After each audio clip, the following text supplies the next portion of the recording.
An balimaw a y'a fɔ tare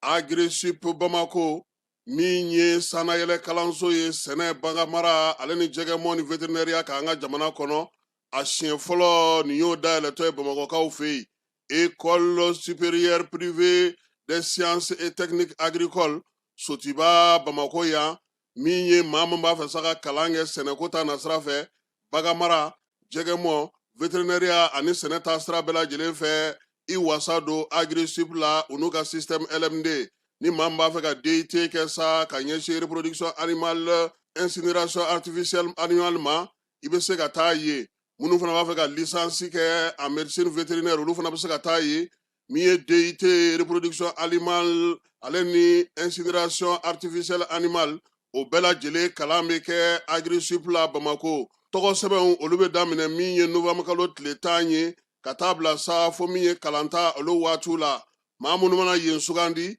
i kɔni b'a dɔn i bɛ wasa sɔrɔ sabula min ye baganmara jɛgɛmɔ ka taa se vétérinaire baaraw ma o bɛɛ lajɛlen bɛ kɛ yen tɔgɔ sɛbɛn siraw sa olu ni tɔgɔ sɛbɛn ko ni sɛbɛn fɛn bɛ k'a la i bɛ se ka weleli kɛ nɛgɛjuru sira la min ye 74 98 74 47 74 98 74 47 min ye Agri-Sup Bamako ye a bɛ Bamakɔkaw fɛ yan kɛrɛnkɛrɛnnenya la Sotiba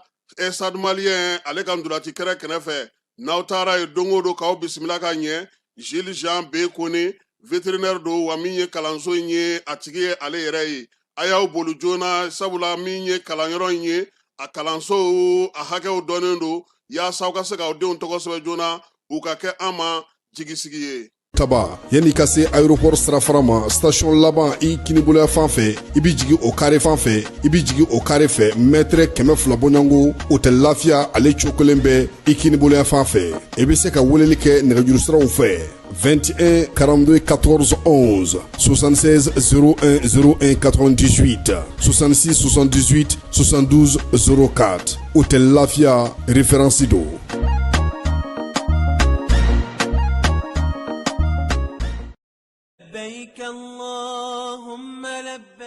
Agence Dunia Travers Service ako abibo nyamasegi foli kɛ ka ɲɛsin a ka sango hiji denw ma aw minnu ye danaya ta ka da kan aw ka hiji labɛn ni a kɛcogo ɲuman na n'an taara hɛrɛ la ka segi hɛrɛ la dumuniw ka ɲi bɛrɛbɛrɛli ka ɲi n'an mago bɛ diɲɛ fɛn fɛn na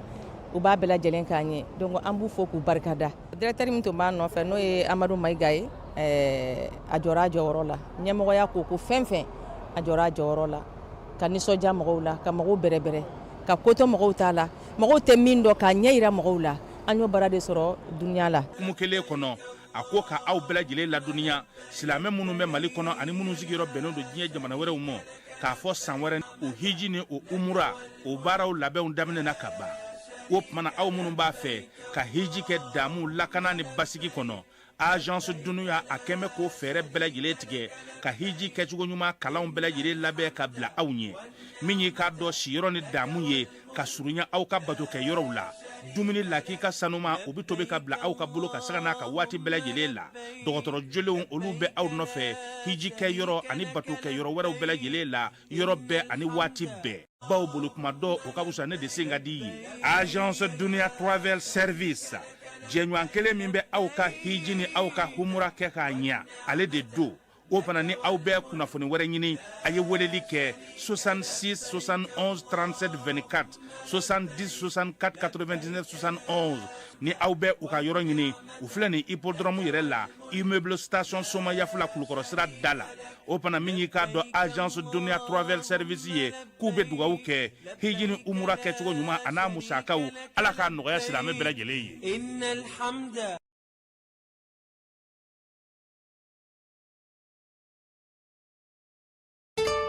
cakɛda mun sigilen bɛ adamaden tɔgɔ la kunnafoniya ni lakanali kama Mali la n'a bɛ f'a ma ko autorité de protection des données à caractère personnel APDP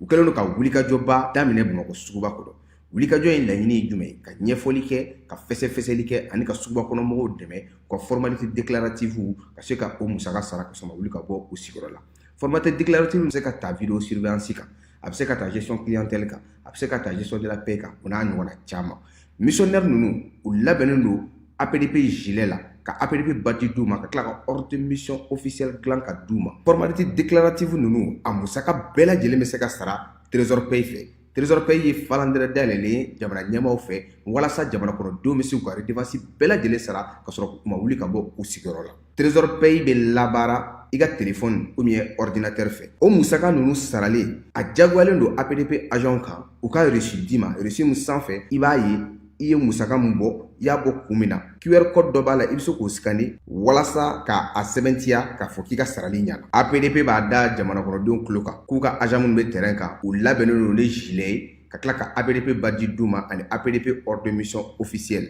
Nin wulikajɔ in fɛ APDP bɛ k'a ka service gɛrɛ jamana kɔnɔdenw na walasa adamaden tɔgɔ la kunnafoniya lakanali bɛ don ba la an ka jamana kɔnɔ.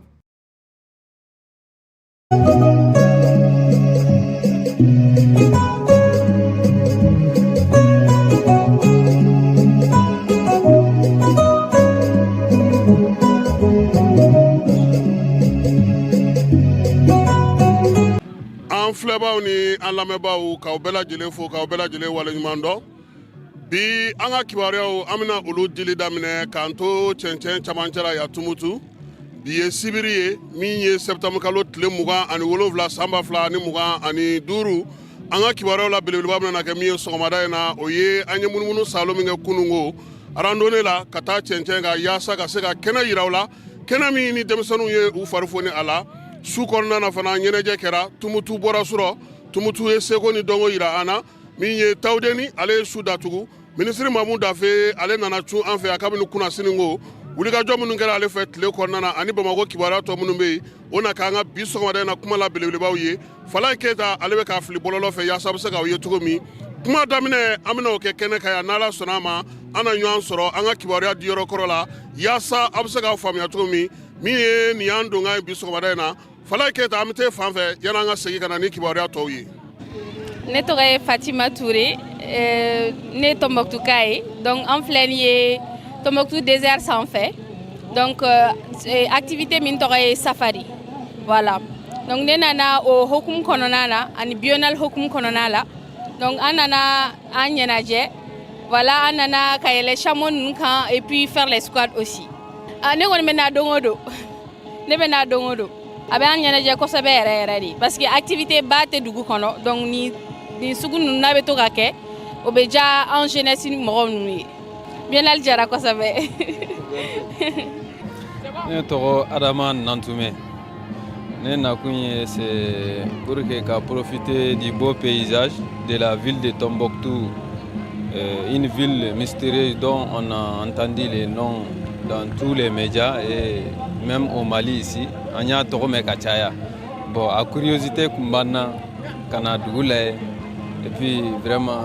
on a une histoire où na tchéntchén bechuga amna vraiment ore kunya na kunye. Bon, bibi na vraiment nane moi c'est le mbare do parce que nyeba la nyorome ou bien c'est-à-dire il est paysage, tu vois la nature même du paysage, la nature brute du paysage. Donc, chose qui reflète un mystère pour nous qui sommes vraiment en Mounouti, en Kaye. Surtout moi, je suis Dogo, donc nous, ça nous fascine de voir du sable, les gens qui vivent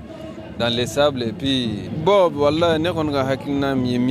vraiment, c'est une très très bonne initiative. Parce que qui ni la hine quoi. Bon, avoir une initiative vraiment pour moi personnellement vraiment moi quand même je suis aux gens parce que une mission même le fait de venir kayele nyorome au camp parce que ni manaya ita famo ni be kokan abe fiena no Tombouctou kele be mɔgɔw tɛ se ka yaala u fɛrɛ ma mais vraiment an nana depuis an nana vraiment on a vu que ici alhamdoulilah il y a aucun problème bɛɛ bi yaala i fɛrɛ ma bon i bɛ taa yɔrɔ min y'i diya tulonkɛ bɛ fan bɛɛ donc vraiment bi kɔni ni musoya wasalen don même de voir que ni fɛn in organisé len don donc biennale kɔni nafaba de b'a la biennale kɔni ala ko tiɲɛna biennale a nafa ka bon yɛrɛ parce que c'est-à-dire ça permet un brassage hali n'a danna le fait que dugu bɛɛ bɛna ɲɔgɔn kunbɛn dugu kelen na a bɛna ni mɔgɔw ka don ɲɔgɔn na et puis bɛɛ bi dɔ ka culture dɔn quoi voilà donc ne kɔni ka ci ye min ye mɔgɔ min ma deli ka na Tombouctou ani minnu bɛ ka siran k'a fɔ ko Tombouctou ye c'est une ville de calvaire ou bien k'a fɔ kɛlɛ ninnu donc u k'o bɔ o hakili la quoi bi kɔni alhamdoulilah on est là c'est comme si an bɛ Bamako c'est comme si an bɛ Mopti donc o de ye ne ka laseli ye ka ɲɛsin jama ma. Ne tɔgɔ Ɲamuyi Kamara ne nana safari la parce que ne bɛ mɔgɔ caman u bɛ taa Dubaï alors que Tombouctou déjà ici i bɛ se ka na fɛn fɛn bɛ Dubaï i bɛ se ka na yan nɔ i bɛ se k'a bɛɛ sɔrɔ yan nɔ a kɔni diyara ne ye awɔ nin ye ne siɲɛ filanan ne ka na yan nɔ bon nin kɛnɛ sugu sigili ka ɲi nɔ parce que a bɛ mɔgɔw dɛmɛ an bɛ sorti kɛ an b'a ɲɛnajɛ fɛn caman fɛnɛ b'a la wa. Ayiwa n'an bɔra cɛncɛnw camancɛ la sa an bɛ segin ka taa Bamako wolomasiri tabaw olu ka wulikajɔw n'u ka baaraw bɛɛ lajɛlen bɛ sen na nin waati in na Mali fan 14 bɛɛ lajɛlen fɛ min ye nin kalo in tile 24 ka se a tile 25 la sa wolomasiri tabaw kɔni ka wulikajɔ barika bonyana kosɛbɛ kɔsa in na kalo tile 26 kɛrɛnkɛrɛnnenya la min ye bamajuwale kɛbaw ye efala maaw olu tun b'a fɛ ka bi dugu dɔ ka kayanikaw fɛ yen armée ale kɔni ka dagayɔrɔ min bɛ Sandare ale wulila ka taa tugu u la min ye baara in kɔni sa a daminɛna nɛgɛ kanɲɛ 14 ni tɛmɛna ni miniti 2 ye ka taa se fo nɛgɛ kanɲɛ 13 waati ma armée ale kɔni ye wulikajɔ belebeleba kɛ o ko hukumu kɔnɔna na ka ɲɛsin bamajuwale ni jugawale kɛbaw faralen ɲɔgɔn kan ma kɛrɛnkɛrɛnnenya la min ye FLA maaw ye Jinim ale ni maa minnu bɛ sa n'olu ye kufa ka maaw ye o bɛɛ lajɛlen kɔni kun farala ɲɔgɔn kan ni Ansardini yaasa sa ka bingali k'ale boloda Sandarekaw fɛ nin kalo in tile 26 armée kɔni jɔ a jɔyɔrɔ la kosɛbɛ sabula min ye ko in ye a jigitigɛ bonyana kosɛbɛ bamajuwale ni jugawale kɛbaw bolo wa u taara ka su caman bɔrɔntɔlen to an'u ka maramafɛnw armée sera ka minnu bɛɛ lajɛlen yan'o cɛ sa fana min ye wolomasiri tabaw ka ɲɛmaaw ye u y'a yira sa k'a fɔ ko wulikajɔ ni baara dɔw fana senfɛ kɛrɛnkɛrɛnnenya la Tumutu marabolo kɔnɔna na bamajuwale ni jugawale kɛba dɔw tun ye mobili dɔ suɲɛ u sera ka taa tugu olu la taji fana nali sira fɛ sa ka bɔ Kajanakaw fɛ Kajana yɛrɛ kɔnɔna na kungokolo fandanbanda dɔw bɛ yen ale ni wo kɔnɔna dɔw bɛ yen armée ale ka wulikajɔ sera ka se ka bamajuwale ni jugawale kɛbaw dagayɔrɔ min bɛ yen k'olu bɛɛ lajɛlen filenkolonci k'o da kolonci nin waati in na sa wolomasiri tabaw kɔni ka wulikajɔw kɛlen don kɛrɛnkɛrɛnnenya la ni pankuru ye min ye dugumacɛw ye olu fana b'u sɔrɔ yɔrɔ caman yaasa dugudenw bɛ se ka lafiya cogo min armée ɲɛmaa kɔni n'o ye baro kɛlɛtigi ye ko k'a da dugudenw bɛɛ lajɛlen tulo ka sa kibaruya fɛn fɛn mana ko u bolo siganako fɛn fɛn mana ye u bolo u k'a da olu tulo kan u ka wulikajɔ n'u ka cɛsiri ka se ka kɛ yaasa maaw n'u bolo minɛn bɛ se ka lakana cogo min kuma tɛ nin waati laban in na wulikajɔ fɛn bɛ ka kɛ sɔrasilakaw fɛ a bɛɛ lajɛlen bɛ ka se ka kɛ se ani ni nisɔndiya ani ŋuyaŋuya o kɔnɔna na Kayikaw fɛ yen Kayi polisiso min bɛ Kayindikaw fɛ yen olu y'u tɛgɛ da maa dɔw kan kɛrɛnkɛrɛnnenya la ni kalo in tile 23 min ye Kayi polisiso filanan min bɛ yen ale kɔni ɲɛmaaya bɛ maa minnu bolo sa k'u sera k'u bolo da maa 9 kan maa 9 in bɛɛ lajɛlen dɔrɔgu ale ni kiribikiribifɛnw o de yera u bolo wulikajɔ in kɛra maa min fɛ sa o ye commissaire de police Mamutu Kone ale n'a ka cɛdenw Kayindikaw fɛ yen kɛrɛnkɛrɛnnenya la u b'a fɔ o ma ko garangaran o kɔnɔna na u ye wulikajɔ in kɛ yen maa mun ye nana sa ka nin ko in fɔ sa dɔw kɔni de kɔni ye degun sɔrɔ waleya ninnu kɔnɔna na yaasa ka se ka dugudenw hakili sigi sa brigade maaw olu ye wulikajɔ boloda wulikajɔ in de senfɛ sa u bolo taara se maa 3 ma sigana maa 3 min n'u ye siganafɛnw fana y'u bolo fɛn minnu bɛ yen n'o ye muru ye ale ni a donnaw ni a maɲɔgɔnlanw bɛɛ lajɛlen ka taa se dɔrɔgu ale n'a ɲɔgɔnnaw caman baden ma sɛgɛsɛgɛli kɔni tora sen na sa yaasa ka se ka nin denmisɛnnin ninnu 3 ninnu bɛɛ lajɛlen ɲininka u dalakaw na olu fana ka ɲininkaliw taara bolo min na sa o ye siganama 6 wɛrɛ k'o minɛ ka fara olu kan ni maa 9 bɛɛ lajɛlen sa polisiso maaw kɔni y'a ye k'a fɔ buteli tun bɛ min dɔw bolo min ye dulɔ buteliw tun b'u bolo o caman baden ka fara fana min ye drogue ye ale ni yala yala furaw ye n'a ɲɔgɔnnaw caman o de kɔni yer'u bolo maa la kofɔlen minnu filɛ nin sa a fɔlɔ o ye AD ale ye san 25 ye AS ale ye san 30 ye min ye MF ye o ye san 30 ye MD ye san 22 AK san 26 AS ale san 30 ye min ye MY ye ale san 40 ye ZB san 24 MD o ye san 30 ye ninnu bɛɛ lajɛlen sara sa ka bila min ye wolomasiri taba olu ye bɛɛ lajɛlen minɛ sa ka se k'u bila sa kɛrɛnkɛrɛnnenya la min ye kiiri tigilamaw ka bolo ka sɛgɛsɛgɛli tɔw bɛna to sen na siganama wɛrɛw n'olu nana ye a ko la n'o fara nin baara in kɛra wulikajɔ min ye kaw olu ka polisi ɲɛmaya bɛ maa min bolo nin waati na n'o ye contrôleur principal de police Tapa Kone Tapa Uri Jalo ye ale n'a ka cɛdenw sa n'o ye Kayi yɛrɛ direction régionale ye olu ye wulikajɔ kɛ ka kɛɲɛ ni Kayi 2e arrondissement u ka kow ɲɛɲinini ni sɔgɔsɔgɔliw ye ka kɛɲɛ ni fana min ye polisi ɲɛmaaw ye olu ye laɲini mun kɛ nin waati laban in na basigi ni lafiya bɛ se ka don cogo min na hakilisigi bɛ se ka na cogo min na dugudenw bɛ se ka lafiya i n'a fɔ o laɲiniw fɛ cogo min na polisi directeur b'a fɛ n'o ye contrôleur de police Youssou Kone o fana bɛ baara kɛ ni Dawudu ale ka yamaruya ye dugudenw k'u k'u hakili latigɛ ko ni Ala sɔnna a ma min ye wolomasiri tabaw ni finitigilakaw ye baara mun bolo dalen n'u bolo a kɛ kun ye dugudenw bɛ se ka lafiya jamana fan 14 bɛɛ lajɛlen fɛ commissariat 2e arrondissement Kayindikaw fɛ ko k'u fo k'u waleɲuman dɔn nin baara in ale kɛcogo ɲuman na tajiko gɛlɛya Bamakɔkaw olu ye nin waati laban in kɛ a degun kɔnɔna na taji kun tununna pewu maa minnu bɛ san n'olu bilalen don taji baara kunna n'o ye Seko Zɛgi maaw ye u y'a yira k'a fɔ ko nin waati laban in kɔnɔna na sa taji k'a nalen don nka u bɛ min ɲini maaw fɛ u k'u hakililaw tigɛ min ye Seko Zɛgi ye ale ka baara hukumu kɔnɔna na a ko nin kalo in tile 26 ka taa sa tile 25 ka taa sa tile 26 ma ko min ye citerne 680 k'o sera ka don Bamakɔ kɔnɔna na douane cour kɔnɔna na ko a ko bɛ yen u bɛ ka baaraw kɛ ka se ka taa ni taji ye Mali fan 14 bɛɛ lajɛlen na dugudenw bɛ se ka lafiya cogo min ko nin waati na kibaruya minnu bɛ ka di n'o ye kumara jatigintaw ye jatigɛ wale minnu bɛ ka sigi ko in kɔnɔna na ani maa min b'a fɛ ka ŋanamu boloda ko dugudenw k'u hakili sigi Seko Zɛgi ko sa ko a bɛna wulikajɔ kɛ wa maa o maa n'i minɛna nin ko ninnu na i k'a bila i kunna ka fɔ ko sariya tigilamaw i n'olu de b'a bɔ ɲɔgɔn na sabula foyi tɛ bi maa a bɛ se ka min kɛ n'o bɛna jamanadenw kunna siri ka degun ta fara u ka degun kan ka kɛ ni carburant tajiko in ye yaasa k'o k'i ka sɔrɔ bolo ye Seko Zɛgi ko fana k'a b'a ɲini dugudenw fɛ sa k'u hakili latigɛ pewu baaraw bɛ sen na wolomasiri tabaw u y'olu fana fo ka cɛsiri ni wulikajɔ ni timinandiya la taji ale secogo ɲuman na tuma bɛɛ an ka jamana ale kɔnɔna na Falaye an bɛ taa fa fɛ an bɛ sɔrɔ ka segin ka na Tumutu ya tuguni.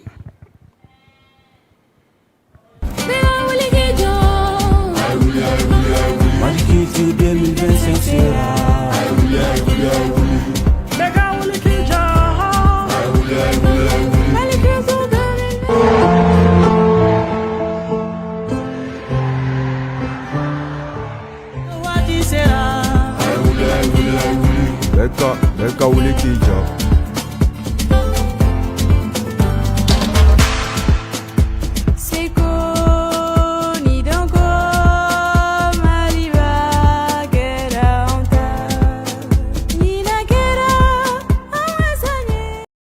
Tumutu biennale kuncɛli ye sini ye ni Ala n'a kira sɔnna a ma nka halisa baara misɛnw bɛ sen na wa min ye su in na fana na ɲɔgɔndan fana bɛ yen tuguni hakili la k'a fɔ Duwanzakaw olu ni Kulukoro olu de bɛna su laban ɲɛnajɛw kɛ bi nka yan'o cɛ Tumutu yɛrɛ kɔnɔna na sa Baɲangarakaw n'olu ka turupu bi yan olu ye wulikajɔ kɛ sa min ye jinɛdɔgɔ maa minnu bɛ yan dɔngɔnɔ minnu bɛ fɛ yan n'u ye bonyamasi n'u ye wale ɲumanw k'u ye u taara ka t'olu fo kɛrɛnkɛrɛnnenya min ye Jibiri Kasoge ni ale yɛrɛ ye Tumutu dɔgɔtɔrɔso o ɲɛmaa ye ka taa se min ye Nasɛr ma n'o o ye chambre de commerce o bolofara min bɛ yan olu ka ɲɛmaa o ye ka se jinɛdɔgɔ maa minnu ma sa ani maa bɛ yen n'o ye dɛmɛ ta ka ɲɛsin ma Asana Kasoge a n'a ka maaw bɛɛ lajɛlen n'a ka denbaya bɛɛ lajɛlen ka t'u fo ko sabula kabini Baɲangarakaw kɔni sera yan kɔngɔ m'u minɛ minan m'u minɛ jatigiya ɲuman ale ni baara kɛcogo ɲuman k'u tɛ se ka sigi fiyewu min ye baara kuncɛli selen n'u ma taa bonyamasegin kɛ u jatigiw ye k'u fo k'u waleɲuman dɔn Baɲangara bɛɛ lajɛlen ale tɔgɔ la o hukumu kelen kɔnɔna na Kulukoro gouverneur n'o ye colonel Labini Kapori Sanogo ye Noël don ale fana taara bɔ a ka turupu maaw ye école Badu kɔnɔna na kɛrɛnkɛrɛnnenya la sa denmisɛnnin minnu bɛ yen n'olu fari kun jolen tɛ kosɛbɛ a taara nɔgɔyada kɛ olu ye minnu fana bɛ yen n'olu tun bɛ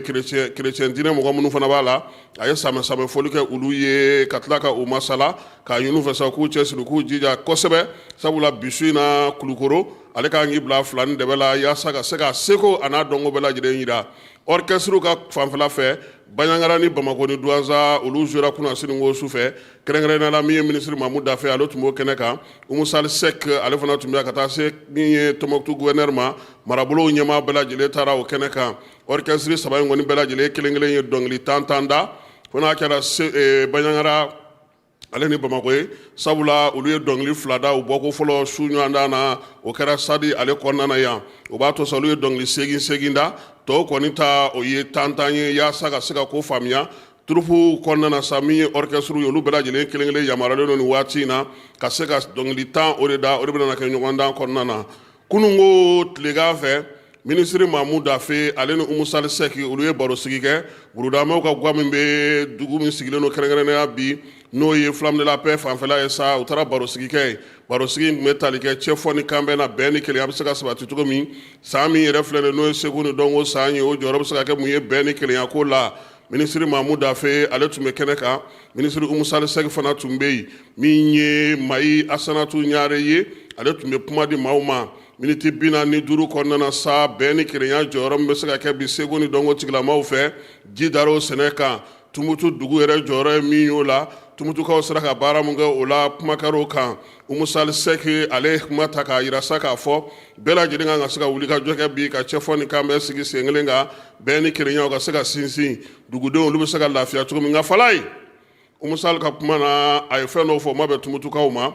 Tumutukaw y'a yira a la k'a fɔ ko nin tɛ olu fɔyɔrɔ ye olu bolo bi bɛn ni kelenya ɲinini a kuma fɔcogo a n'a ko kɛcogo olu kan ka jate minɛ Umu Sali Sek yɛrɛ dugu in a den don a k'a cɛsiri kosɛbɛ maaw bɛ se ka kala cogo min na kuma tɛ tɔn bɛ a bolo Mamu Dafe ale ye kuma tan cayi ka ko bila o minɛn kɔnɔna na ko in kɛkun ye mun ye o ye k'a yira k'a fɔ maa mafalew caman de nana Tumutu yan nin waati laban in na Falaye u nana ka na ɲɛfɔliw kɛ ka se ka fɛnw fɔ Tumutukaw ye a kun ka kan nin kɛnɛ in kan min ye Tumutukaw ye u yɛrɛ ka kuma ta k'u fɛlaw fɔ maa mafalenw fana ye min ye barosigi ye a kun sigikun tun ye o ye yaasa faamuyali bɛ se ka kɛ a ko la cogo min baabu kɔni kun cɛra min kan sa o ye k'a fɔ min ye furancɛla fanga ɲɛmaaw ye layidu minnu ta bɛn ni kelenya lawaleyali la olu baaraw bɛ sen na AES-kow bɛ sen na hakililaw kɔni kan ka kɛ kelen ye bi yaasa min ye baaraw ka se ka kɛ sigi sen kelen kan min ye Guna maire kɔrɔ ye a fana ye welewelemada kɛ sa bɛn ni kelenya bɛ se ka sinsin Tumutukaw bɛɛ lajɛlen ni ɲɔgɔn cɛ cogo min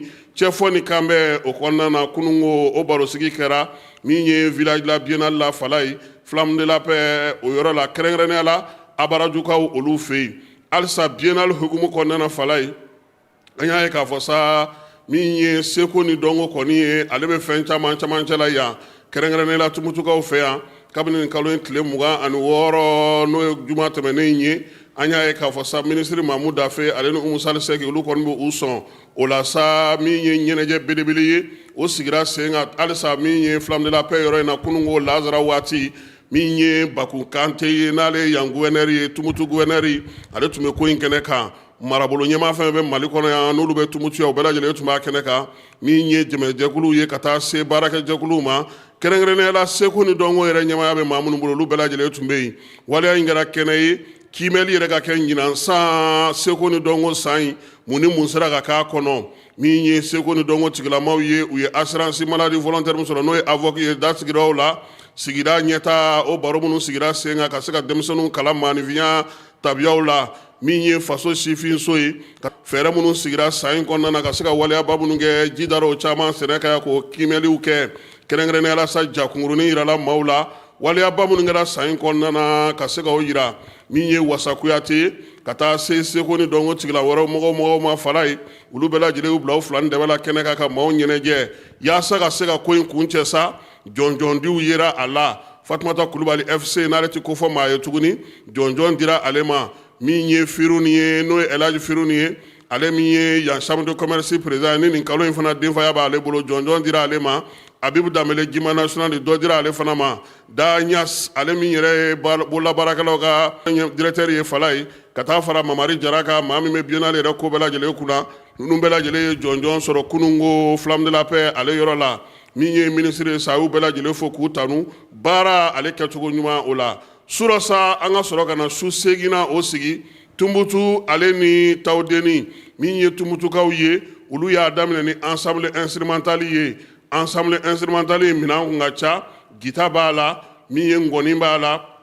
jelingɔni o fana bɛ a la ka taa se gitari ma soku o b'a la Tunbutukaw bɔra ni maa ye fiyewu fala ye soku fɔla ye muso don a wulila k'i jɔ k'i kari-kari n'a yɛrɛ ye ten wa a bɛ soku dasi cogo min k'a yaari ka taa ɲɛfɛ min ye u ka ngɔnifɔla fana ye o fana wulila k'i jɔ dɔnkili yɛrɛ bɛ tali kɛ mun na ko an ka bɛn an ka ɲɔgɔn faamu o kɔfɛ sa min ye Tunbutukaw ye u y'u ka ɲɔgɔlɔnw fana daminɛ ɲɔgɔlɔn in bɛ tali kɛ mun na o ye k'a jira k'a fɔ anw ka maanifinya an ka adamadenya an ka ko sigilen no fɛn min kan o bɛ se ka kɛ baarakɛla ye cogo min na kamalennin dɔ n'o ye denmisɛnnin funankɛnin dɔ ye ale somɔgɔw b'a wele k'a ka taa kalanso la fala ye kalanyɔrɔ in ka jan min ye somɔgɔw ye u b'a fɔ ko yan'a ka nɛgɛso ta ka taa fo kalanyɔrɔ jan na kalan bɛ se ka kɛ so kɔnɔ funankɛnin kun t'a dɔn k'a fɔ ko du o ye kalanyɔrɔ fɔlɔ ye maanifinya kalanyɔrɔ sinankunya kalanyɔrɔ nimɔgɔninya kalanyɔrɔ ani kalimɛya kalanyɔrɔ Tunbutukaw ka ɲɔgɔndan in kɔnɔna na sa an ka finiw an ka balocogo an ka laadalakow Tunbutu ye nin bɛɛ lajɛlen warantɛ ka tila k'a jira maaw la n'an ma bɛn n'an ma ɲɔgɔn faamu an bɛ fɛn fɛn ɲini o si tɛ se ka sigi sen kan o la sa maa min y'u ka ɲɔgɔlɔn sigi sen kan n'o ye Alu Jara ye an ka jɛ k'ale lamɛn ɲɔgɔlɔn in kan.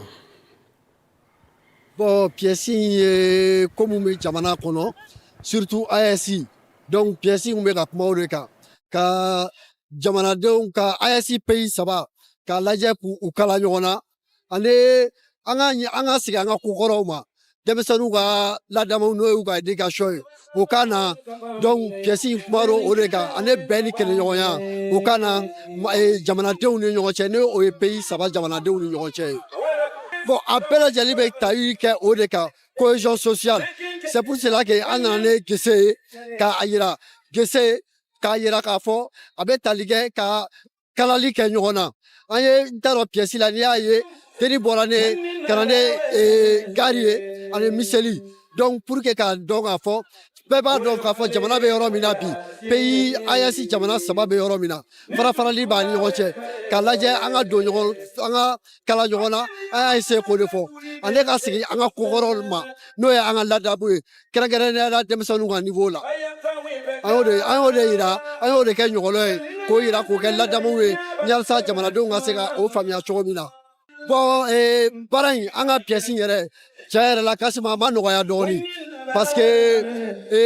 an ye mɔgɔ minnu kun don a dɔw bɛ yen u ma deli ka biennale kɛ depuis Ala y'u da donc o gɛlɛyara bon biennale la Tɔnbukutu a ɲɛna sabula a kɛra ko ye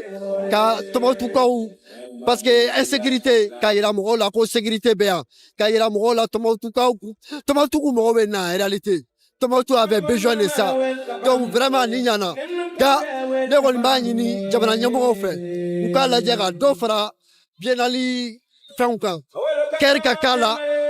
balɛ ka k'a la biennale san fila o san fila a man ka kɛ fɛn fitinin ye jamana kɔnɔ parce que a bɛ jamana bɛɛ de fara ɲɔgɔn kan jamanaden bɛɛ fara ɲɔgɔn kan u k'a labɛn ka dɔ fara biennale budget kan vraiment hali n'u bɛ se ka kɛ 20 jours ye o de ka ɲi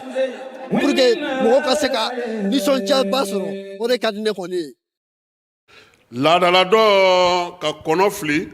min ye Tunbutukaw ye u ka maaw kɔni ye o sɛbɛkɔrɔ dɔn min ye Tunbutu ye an famana k'a ye tan cogo in na an ka laada k'an ka bɛn yaasa min ye AES o bɛ se ka sinsin cogo min Tunbutu a y'o kɛ k'a ka ɲɛnajɛ ale bɛɛ lajɛlen kun cɛ bɛɛ kun sigilen don ka Tunbutu kɔnɔ wa Tunbutu bɔcogo ɲɛna nka fala ye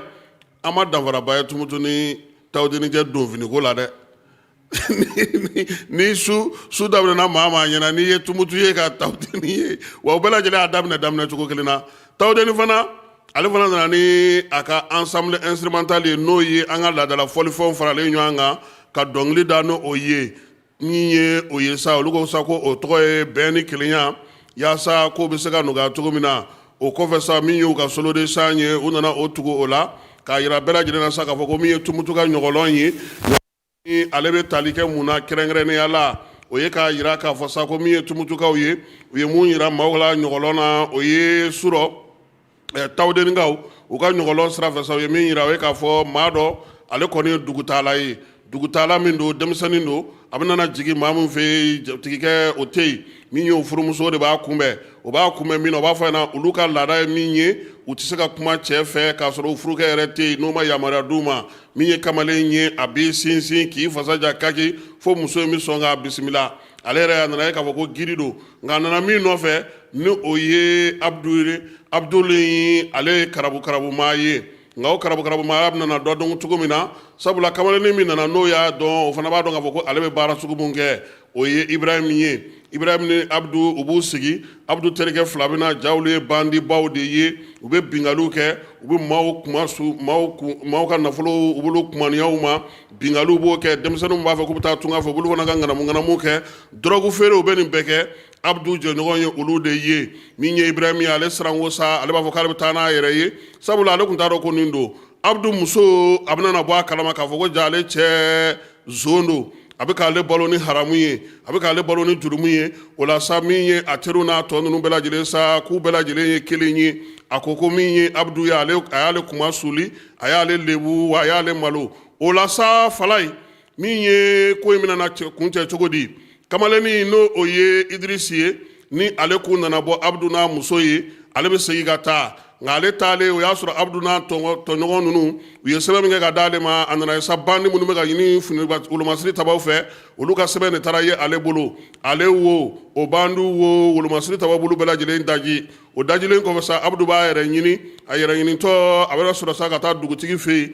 dugutigi y'a yira a la sa k'a fɔ ko a kɔni ye kabila kɛlɛ wuli sabula nin waati na maa minnu fatulen filɛ n'a n'olu bɛ baara kɛ ɲɔgɔn fɛ u n'olu ka kabilaw tɛ kelen ye nka min ye dugutigi b'i cɛsiri ka bɛn ni kelenya k'o sabati u ni ɲɔgɔn cɛ tawudenikaw ka ɲɔgɔlɔn bɛ kun cɛ ye Falaye o kɔfɛ sa min ye tawudenikaw ye u y'a ko tɔ kun cɛ sa min ye Sogow ye ale de ye Gita ka taa se Bamanangɔni ma Dununba u y'olu bɛɛ lajɛlen fara ɲɔgɔn kan k'o kɛ u ka min ye ensemble instrumental ye o kɔfɛ sa Solo de Champ o ye a ko kun cɛ Ɲaamɛ kɔni nana dɛ Ɲaamɛ ale ni Kwa ninnu ka kwakuru u bɛ ka kwa di maaw ma ne taara an bɛ taa ni nin so cogo min a ka girin ni kilo 20 ye Sky dun ko k'ale tɛ tɛmɛ kilo 27 kan an bɛ taa ka kwa to yan sa kɛ taa cogo na ɲini kwa la Falaye o la sa yanni an ka bɔ seko ni dɔnko la an bɛ taa Kulubakaw fɛ yen dɔgɔkun in kɔnɔna na AES ɲɛmaaw nana yan o la sa min ye conservatoire directeur ye n'o ye Kamaraka ye Kamaraka ale ye ja dɔ dilan an ka seko ni dɔnko tigilamaaw kan jamanakuntigi 3 minnu fana bɛ AES kɔnɔna na ka ja dɔ dilan olu fana kan o jaw bɛɛ lajɛlen yirala AES jamana ɲɛmaaw la olu ka nali senfɛ ni ye général d'armée Asimi ye a n'a jɛɲɔgɔn tɔw Abdramane Chani ka taa fara capitaine Ibrahim Traoré kan olu bɛɛ lajɛlen ye munumunu salo kɛ ja ninnu na min ye Kamaraka yɛrɛ ye a ye ɲɛfɔli kɛ ja ninnu miirina nana cogo di seko ni dɔnko musoba minnu b'a la a y'i da don olu la jamanakuntigi 3 in waati min na ale b'o bugunatigɛ dilan Falaye o y'a sɔrɔ min ye Asimi ale ye colonel ye o m'a to baara ninnu ka yɛlɛma o la sa Abdramane Chani a y'o fana bugunatigɛ dilan ka tila ka min ye Ibrahim Traoré k'o fana ta far'o kan kɛrɛnkɛrɛnnenya la a y'a yira sa k'a fɔ ko nin kɔni ye waleya ye seko ni dɔnko tigilama bɛ se ka waleya minnu kɛ maakɔrɔ minnu filɛ nin ye ninnu bɛɛ lajɛlen kelen kelen k'a daminɛ ko ni kumari la Jeli Bazumanaba Tara Buhare Fanta Dama filaw ka taa se Kanja Kuyatɛw ma nin bɛɛ lajɛlen bugunatigɛ a y'olu yira kelen kelen baara kɛcogo la ani faamuya kɛcogo la u y'o seko min kɛ seko ni dɔnko ale tɔgɔ la baara ninnu u ye ɲɛfɔli kɛ ka se o kan o la sa min ye jamana ɲɛmaaw ye u ka sɔrɔ sa k'a fɔ ko min ye Kamaraka ye ko baara ko a ɲɛna k'a fɔ k'a waleɲuman dɔn nin miiriya in na nka n'Ala sɔnna ma Falaye ja in ale tɛna na to kuluba dɛ a dulonnen tɛ ko Mali cɛbaw ni Mali kɛlɛmasaw ale bɛna na jigin a na yaala maaw n'a ye yaasa Kamaraka ka ɲɛfɔli kɛ maaw ye kosɛbɛ sabula maa caman siɲɛ fɔlɔ de tun ye ka nin ja ninnu ye k'a sɔrɔ u t'a dɔn a baara kɛra cogo min ale dun ka baara o de ye nin baara in ye kosɛbɛ hali n'o y'a sɔrɔ conservatoire o directeur bɛ a bolo an bɛ te fan fɛ an bɛ sɔrɔ ka segin ka taa Bamako minisiriso min bɛ malidenw minnu bɛ taa tunga la olu tɔgɔ la an ni ale bɛ ɲɔgɔn sɔrɔ ka farikolo ɲɛnajɛ kɛ k'a ko tɔ datugu dugutigi ni wari dafara e passe d'a kan ka sira di ne ma Sunkalo e kunkolo a tɛ yen dugu wari ko o d'i ma fo dugu ani dugu dun wari t'a de o kɔni kuma t'a la sa e ka sama mɔnɛ to yen i yɛrɛ ta Sita Sidi ka numéro filɛ nin wari ci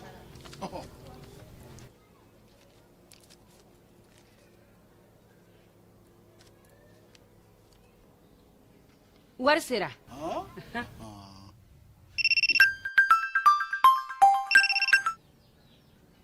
Allo i ye wari sɔrɔ o ɲɛna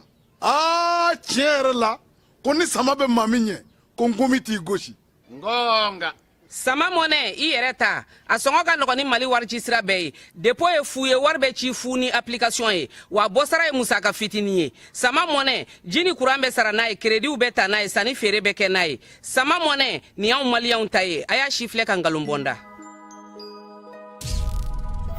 fala ye an bɛ taa Bamako n'an sera Bamako su kɛrɛnkɛrɛnnen kun sigira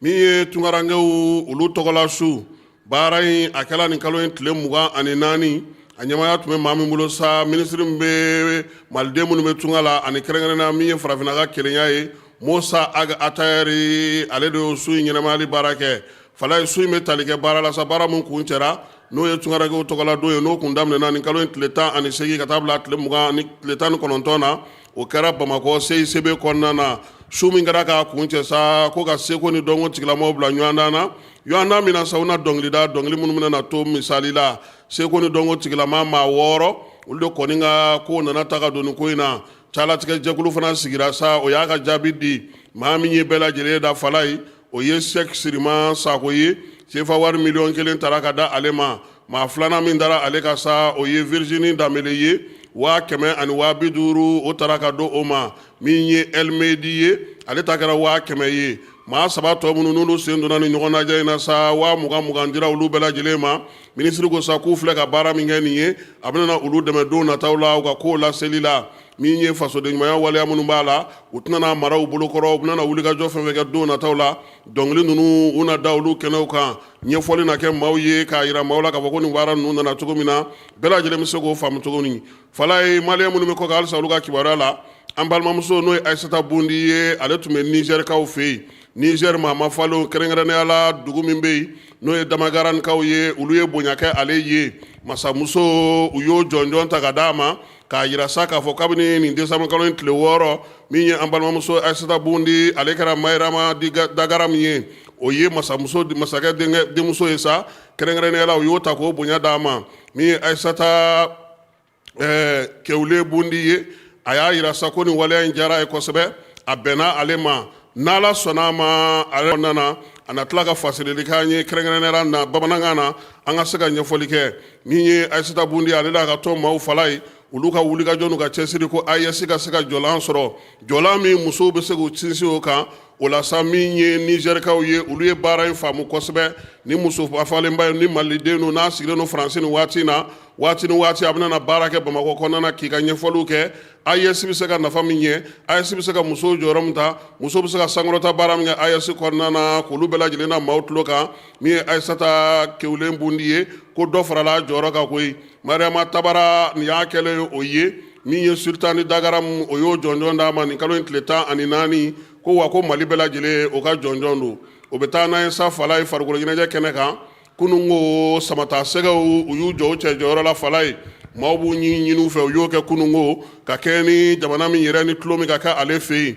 Mali ni Marɔku kelen ni kelen ndolati in jijara kosɛbɛ Alfitiri a tɔgɔ donna tariku la sabula a ye penalty 2 di nka anw ta ma di Ala kama wulikajɔ ni cɛsiri denmisɛnninw fɛ u y'a yira ko fo min ye kamalen ye a ka taa VAR lajɛ fala ye subahana mansin o y'a yira sa k'a fɔ ko min ye anw ka penalty hali n'o y'a sɔrɔ an yɛrɛ ka maaw bɛ k'a fɔ bi ko dɔ tun bɛ yen k'o ma d'an ma an bɛ jɛkulu min kɔnɔ na o ye jɛkulu fɔlɔ ye fala ye Mali ale kɔni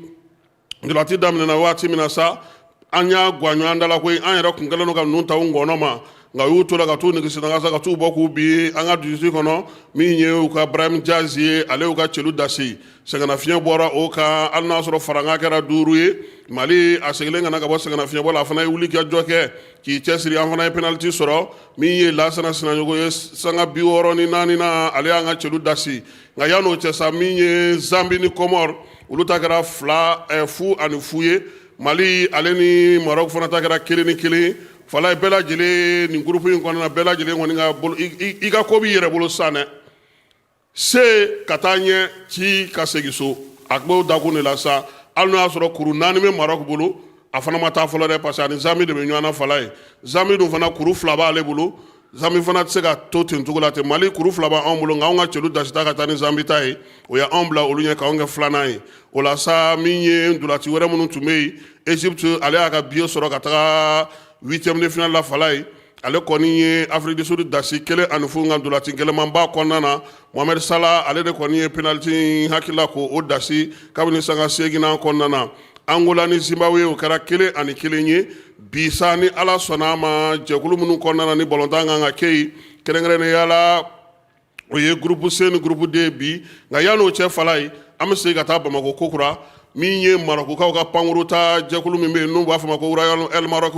n'o ye Aram ye ale tun ye bɛɛ lajɛlen wele kunungo yaasa ndolati ka taa lajɛ dunanjigiso dɔ kɔnɔ n'o ye Maroc Mali ye. Maroc Mali ɲɛnajɛ min tun don sa a ye baarakɛlaw bɛɛ lajɛlen fara ɲɔgɔn kan n'o ye Maroc ka pankuru baarakɛlaw ye ka limanaw wele ka teriw wele ani jɛɲɔgɔnw k'olu bɛɛ lajɛlen wele cɛfɔ ni kan bɛ Mali ni Maroc ni ɲɔgɔn cɛ ka se k'u bolo di ɲɔgɔn ma fala ye k'a kɛra fan fila bɛɛ lajɛlen fɛ nisɔndiya ye sabula a banna 1-1 na. Nfamara Berete ale tun bɛ dunanjigiso kɔnɔ a ye min sɔrɔ an ka jɛ k'o filɛ. Marakukadenw Maliyɛndenw bɛɛ lajɛlen sigilen don ɲɔgɔn kɛrɛfɛ ka fara maa wɛrɛ welelenw kan bɛɛ tun bɛ nisɔndiya tulo ni yɛlɛ ani dumuni la ɲɔgɔn fɛ. Farikolo ɲɛnajɛ bɛ maaw kalan ka sɔgɔ ɲɔgɔn na o siratigɛ de la Marokaw ka pankulu cakɛda Royal Air Maroc u ye écran géant sigi Mali ni Maroc ka match mun kun makɔnɔnen don kosɛbɛ kunungo juma décembre kalo tile 26 match tako fɔlɔ premier mi-temps o bɛ laban Maroc ka 1 Mali ka 0 penalty dɔ senfɛ Mali supporters kun sigilen don farifaga dimi dɔɔni nka u kun jigila ma tigɛ. Bon ne yɛrɛ bolo mun ma marché an entraîneur kɔni a bɛ fɛ ka match égalité dɔrɔn de ɲini parce que a kɔfɛla de fa attaquant ka taa mɔgɔ fila bila hali minnu ye milieu kelen de k'olu bɛɛ kɛ attaque ne kun bolo a kun kan ka formation ye 4-4-2 de quoi voilà ne hakilina o ye quoi mais ni Ala sɔnna an bɛ se b'a sɔrɔ ɲani match ka bɔ komi an bɛ deuxième mi-temps na fɔlɔ espoir bɛ toujours. Bon an bɛ hakilina ye kelen an bɛ dugawu kɛ Ala ka aigle ta ɲɛ an ka se ka bɔ voilà an ka taa ɲɛfɛ quoi sinon vraiment a ko ka cardio ne yɛrɛ fɛ bon an bɛ gagner a daminɛ ma nɔgɔya mais a bɛ ka taa taabolo min fɛ n'an y'an jilaja an bɛ se ka nɔ bɔ ko la quoi. Dolantan tako filanan deuxième mi-temps dolan miniti 63 de Mali bɛna penalty dɔ sɔrɔ Lasina Sinayogo ale bɛ o don o bɛ kɛ sababu ye ka Maliyɛnw ɲɛda yɛlɛma nisɔndiya tɛgɛrɛ fɔ ani pangawoloki match bɛna ban 2-2 na bɛɛ lajɛlen ka 1-1 match ni mun jigiya kura di Malidenw ma k'a fɔ kulon tɔ an bɛ se ka taa ɲɛ hakaja ka kupu ta ka na n'a ye.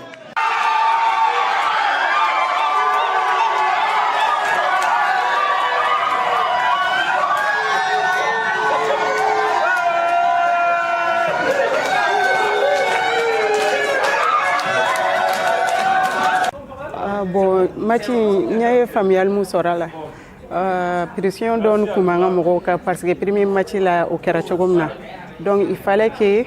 au moins hali n'an ma Maroc ci an kɔni ka se ka nul kɛ parce que n'an cira nin na o kun ye éliminé ni donc il fallait vraiment que u ka se ka hali nul kɛ comme ça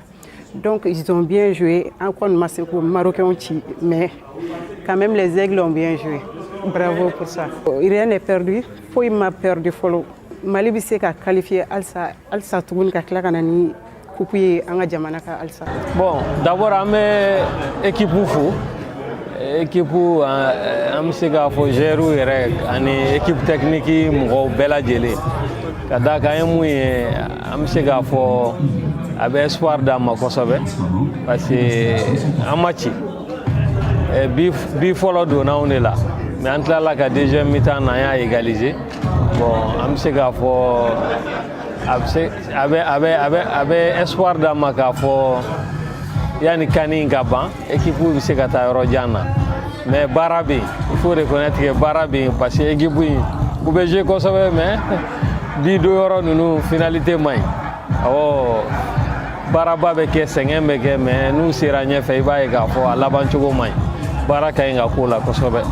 Marakukaw ka pankulu cakɛda Royal Air Maroc maaw u ye écran géant in dabɔ hakilina min kama laɲiniw sabatira bawo ni étranger in kɛnɛ kan maa kun tɛ ka Mali supporteriw dɔn ka bɔ Maroc taw la bawo Mali ka bi donni sali bɛɛ lajɛlen nisɔndiyara ka kɛ bɛn ni keleya ani ɲɔgɔnminɛ ye jamana filaw ni ɲɔgɔn cɛ. Ayiwa Falaye an ye jeu concours sigi nin dolati in na jeu concours in na an y'a ye k'a fɔ jaabi bɛɛ lajɛlen nalen jaabi 18 o de ka ɲi nka o jaabi 18 fana na an bɛna tirage kɛ n'Ala sɔnna ma an denmuso bi yan k'a daminɛ 1 na ka taa se 18 ma ale bɛna na numéro 1 fɔ n'o bɛnna mɔgɔ min ka numéro ma an na cadeau di o tigi ma a ka 2000 k'a ci a ma yani an ka se ka tila ka jeu concours wɛrɛ labɛn sɔɔni sisan n'an tilara kibaruya ninnu na an bɛ sɔrɔ ka na jeu concours ale tirage kɛ Coupe d'Afrique hukumu kɔnɔna na Falaye e ko a ma daminɛ ka ban wa Botswana ni Benin olu bɛ ɲɔgɔn na hakili la nin waati in na min ye nɛgɛ kanɲɛ 15 ye Senegali ale ni Congo kan ka ɲɔgɔn sɔrɔ an bɛ nin lajɛ Falaye kabi kelen ne bɛ wɔlɔfɔw la han e ka taa Congo fɛ parce que e bɛ Coupe du Monde taga ka di e hali bi anw dun bɛ Coupe du Monde na ka ban aw bɛ barrage la anw bɛ Coupe du Monde na ka ban ne ye wɔlɔfɔ ye Falaye min ye nɛgɛ kanɲɛ 17 o mana tɛmɛ ni miniti 30 ye Uganda ni Tanzanie o fana ka gɛlɛn kosɛbɛ o ye dolati dumanba ye ni Ala sɔnna a ma ni jaabi ninnu bɛɛ lajɛlen sa tile kɔnɔna na an na tila k'o da maaw kɔrɔ ka nɛgɛ kanɲɛ 20 Nigeria Tunisie Falaye su in na belebeleba o ye nin ye ne ko groupe filanan ninnu na u y'a faamu k'a dɔn ko dolata mun ka di k'olu bila ni maaw bɛɛ taara so de yan n tɛ kunun ta in fana kɛra nɛgɛ kanɲɛ 20 Tunisie ni Nigeria fana Falaye o fana tɛ dolata nɔgɔma ye dɛ o fana bɛna na k'o kɛ heure kelen na n'Ala sɔnna a ma jaabi mana na sɔrɔ nin bɛɛ lajɛlen na an na tila ka o da maaw tulo kan nka Mali ka kulu kɔnɔna na i n'a fɔ an y'a fɔ aw ye cogo min Maroc de bɛ ten nka kuru 4 b'a bolo farankan yan o ye 2 ye Mali kuru 2 b'ale bolo farankan ta ale bolo a ye cɛdu dasiko kelen kɛ cɛdu dasiko kelen kɛra a la min ye Zambi ye ale fana bɛ o cogoya kelen na kuru 2 farankan ta fana bolo nka Mali bɛ Zambi ɲɛ sabula Mali ye cɛdu dasi siɲɛ 2 Zambi ma cɛdu dasi Komaro kuru kelen de bɛ ale bolo a ka bɔta o ye 2 ye Falaye ni Ala sɔnna a ma n y'a fɔ cogo min na Mali ka dolata wɛrɛ sa an na tila tuguni k'o da maaw tulo kan o ye ntɛnɛn nata ye kalo in tile 29 ni Ala n'a kɛra sɔnna a ma o b'a sɔrɔ kɔni an kɛra Bamakɔ ka ye o hukumu kɔnɔna na sa Falaye kununko an ka dolatira minnu jouera dolati bannen faso ka sɛbɛnniso min bɛ yen n'o ye l'histoire ye Falaye ale ye kuma di denmisɛnninw ma k'u ɲininka o dalakan na Wɔyɔ Kulubali ni ale ye défenseur ye a ko dolata in ma nɔgɔya Falaye ko nka ko Ala barika la k'an bɛ se k'a fɔ bi ko an seginna ni kuru kelen ye ko kuru kelen in nafa ka bon kosɛbɛ ko wa ko a bɛ bɛɛ lajɛlen fo ka bɛɛ lajɛlen waleɲuman dɔn ko n'o tɛ k'an kun nakun ye kuru 3 ye i Bisuma n'o ye jalatigi ye ale ko min ye taalen ɲɛfɛ ka se ka ɲɛ sɔrɔ ka taa dolata tɔ na ko nin kelen ni kelen in b'a to an ka hakili da o kan ko n'Ala sɔnna a ma ntɛnɛn k'an n'an cɛsiri ka Komɔrɔ k'ale bati Falaye k'a b'o layidu di maaw ma Lassana Sinayogo ale min kɛra an ka cɛdu dasiba ye n'ale yɛrɛ de ye cɛdu dasila yɛrɛ an bolo nin waati na Falaye a ko ale kɔni nisɔndiyalenba don ko bi doni tɛ dɛ ko ka nisɔndiya lase malidenw ma k'o de diyara ale ye sabula olu ka laɲiniba ye u kun nana kuru 3 kama nka n'u ye kuru 1 sɔrɔ u b'u wasa don o la kosɛbɛ ko ka bɛɛ lajɛlen fo ko wa ko ale b'a dɔn bi ko maliden bɛɛ lajɛlen nisɔndiyalen don jalatigi danga n'o ye Alu Dieng ye a ko dolati in ka gɛlɛn kosɛbɛ min ye farikolo ɲɛnajɛ in yɛrɛ n'o ye Coupe d'Afrique ye k'a ka gɛlɛn fo galabu kɛnɛya o la sa k'u yɛrɛ de jɛra ka fara ɲɔgɔn kan ka kuma yaasa ka se ka supporteriw k'olu nisɔndiya o la sa ko Mali supporter fɛn bɛ Maroc nin waati na k'u b'u bɛɛ lajɛlen fo Kamuru Dunbiya n'ale ye camancɛ ye ale ko dolata in kɛra dolata dumanba ye ko min ye bɛɛ y'i yɛrɛ di wa bɛɛ lajɛlen nisɔndiyara k'i ka jamana faso k'o lataa sanfɛ ka faso k'ale maillot don ko sisan kɔni ko an ka ko bɛɛ b'an yɛrɛ bolo n'Ala sɔnna ma ntɛnɛn don k'an bɛ se sɔrɔ min ye Jigi Jara ye a ko nin kelen ni kelen ko nin ka fisa kosɛbɛ ko b'a to sa ko laɲini kɛr'u fɛ sa u ka se k'u cɛsiri yaasa u kana se ka bi cogoya si la Falaye l'histoire mɔgɔw olu de ye ni kibaruya ninnu sɔrɔ sabula olu ka cɛdenw bɛ kɛnɛ kan ye min ye Mali ye o Komɔri o Maroc o Zambi o Falaye bɛɛ lajɛlen ka garisɛgɛ b'i tɛgɛ kɔnɔ yaasa i ka se ka taa ɲɛfɛ cogo min na min ye dolata in ale la min ye farikolo ɲɛnajɛ in ye sa an bɛ se k'a jira k'a fɔ ko a kɔni kɛcogo ɲɛna kosɛbɛ Falaye i b'a dɔn k'a fɔ ko farikolo ɲɛnajɛ in na fana fɛn caman de bɛ yen min ye Marɔkukaw ka ndolatila ye n'o ye Acharaf Hakimi ye a ko k'a bɛ Mali ndolatilaw fo Falaye k'u sera k'u jɔ u jɔyɔrɔ la bi ko wa ko u bɛɛ lajɛlen k'u y'u kɔ don ɲɔgɔn na kelen ni kelen na ko ale yɛrɛ nisɔndiyara kosɛbɛ ko sabula ko min ye nin ndolantan in a bɛ ka kɛ tuma min a terikɛ o n'a ndolanci ɲɔgɔn na n'o ye Kylian Mbappé k'o yɛrɛ tun bɛ kɛnɛ kan k'o nana ka na ale senkɔrɔma don k'o diyara ye kosɛbɛ k'a b'a fɔ k'a waleɲuman dɔn sabula min ye Mali ni Maroc ye ko ni Ala sɔnna ma ale bɛ dugawu kɛ an bɛɛ lajɛlen ka se ka taa ɲɛ Kylian Mbappé maaw kɔni y'ale ye kununko tribune na kalamani 2 Maroc ka kalamani 2 o maaw de tun b'a kan na min ye ndolanci min tɔgɔ ye Moulaye Abdallah kɔnɔna na n'o ye Prince Moulaye Abdallah ye juma don kununko a tun bɛ o kɛnɛ kan min ye nin falenba in ye n'o ye Real Madrid maaw ka ɲɛfama ye Fala ye k'a kɔni nana sa ka na min ye Achraf Hakimi k'o de kɔni senkɔrɔma don a kun yɛrɛ la fana k'a fɔ ko min ye Ousmane Dembélé ye ale fana kun kan ka ye kɛnɛ kan nka Faransi jalatigi n'o ye Faransi équipe nationale jalatigi ye ale de kɔni yera fɔlɔ ko ni Ala sɔnna ma sa Paris Saint-Germain maaw k'u dɔw kan ka na yanni nin ko ninnu bɛɛ lajɛlen ka se yɔrɔ jan na sabula o fana bɛ sɛgɛnnafiɲɛbɔ la nin waati in na n'an bɔra ye Fala ye farikolo ɲɛnajɛ in i b'a dɔn k'a fɔ ko a kɛra waati min na min ye anw ka jamana supporters ye olu kun farafaralen don Ina Sam bɛ yen Sena Sam bɛ yen n'o ye Adama Kulubali n'a ka maaw ye nka ko nin ko in kama sa u bɛɛ lajɛlen jɛra ka kɛ jɛkuluba kelen ye k'u bolo di ɲɔgɔn ma samatasɛgɛw bɛ se k'olu senkɔrɔma don cogo min na min ye supporters ye maaw kɔni bɛ fɛ k'u ye ɲɔgɔn fɛ ka baara kɛ ka tɛmɛ nin kan o la sa ko Thomson Tif ale de kɔni y'a ɲini u fɛ sa u ka jɛ k'u bolo di ɲɔgɔn ma ka kɛ jɛkulu kelen ye min ye président filaw ye ni o ye jɛkulu fila bɛ président ye Sulemani Jabate ni ale Ina Sam président ye a ko nin kɔni ko foyi tɛ nin bɔ u k'u bolo di ɲɔgɔn ma k'o de ɲɔgɔn tɛ yaasa u ka se ka sɛgɛw k'olu senkɔrɔma don kosɛbɛ Adama Kulubali ale fana y'a yira sa k'a fɔ ko nin ye waatiba de ye olu ni Ina Sam maaw ka ɲɔgɔn sɔrɔ k'u bolo di ɲɔgɔn ma ka samatasɛgɛw senkɔrɔma don k'o na kɛ laada ye k'a daminɛ Maroc yaasa fɔ waati min yaasa sɛgɛw bɛ se ka senkɔrɔma don cogo min na Coupe d'Afrique hukumu kɔnɔna na Fala i n'a fɔ n y'a f'i ye cogo min anw ye a fɔ maaw ɲɛna n k'u ka jaabi di min ye Coupe d'Afrique ale tirage ko hukumu kɔnɔna na o la sa min ye maa minnu bɛ yen n'olu ye jaabi ɲɛnamaw sɔrɔ o ye maa 18 ye maa 18 2,000 tɛna se ka tila maa 18 ni ɲɔgɔn cɛ Fala ye yaasa k'a ko to a garisɛgɛ komayɔrɔ la hali bi kabini kunu mɔgɔw bɛ ka anw wele u bɛ k'an wele cogo u bɛ k'an wele ten k'u y'u ka jaabi bila ka na k'a ko de bɛ cogo di o ko hukumu kɔnɔna na sa an ye an denmuso wele ka na ale bɛna k'a daminɛ 1 na ka taa se 18 ma ale bɛna na se ka na a ka jaabi fɔ an ye an bɛ tumutu yan Fala ye n'an m'a kɛ tirage a ko tɛ ɲɛnabɔ a laban ani Korotum bɛ sɔn ka taa Bamakɔ han Korotum i ni tile e kɔnɔntɔn la ye kunun wa awɔ ne y'a lajɛ e y'a lajɛ awɔ a kɛra cogo di bon Mali kɔni ne fɛ ko Mali bɛna gagner mais a match a ɲɛna u ma gagner an fana m'u gagner o fana c'est un très bon début o yɛrɛ ɲɛna bon an ma décourager hali sisan bon an b'u encourager ka taa fɛ ni Ala sɔnna ma ayiwa k'i ka 1 ta k'a daminɛ 1 na ka taa se 18 ma k'i ka numéro 1 ta an k'a dɔn maa min bɛna se sɔrɔ 13 ayiwa Fala ye ko 13 ye jɔn ye 60 combien don an bɛ ka Fala ye kɔnɔ 13 bɛ bɛn mɔgɔ ma 71 88 51 80 91 n'Ala sɔnna a ma a tigi an b'a wele k'a tɔgɔ n'a jamu ɲininkali kɛ k'a ka 2000 ci a ma sabula maa 18 an b'a fɔ u ɲɛna maa 18 de ye jaabi ɲuman sɔrɔ min ye Kulubali muso ye ale de kɔni ye sugandili kɛ dɛ tirage fɛn bɛnna maa dɔ ma i hakilina ye jumɛn ye sisan bon an kɔni bɛ Mali an b'an ka pays encourager yɛrɛ de an b'u encourager wa an b'u nɔfɛ fana Fala nin bɛ dan sigi tilegan in na baabu la min ye Korotumu Kulubali an b'a fɔ k'a waleɲuman dɔn ka na tirage kɛ an ka jeu concours la Tɔnbɔkutu ya k'a fɔ ni Ala sɔnna a ma su in na stade Baba Alikeyiru kɔnɔna na ɲɔgɔndan min bɛ yen o ye Douanza ale ni Kulukoro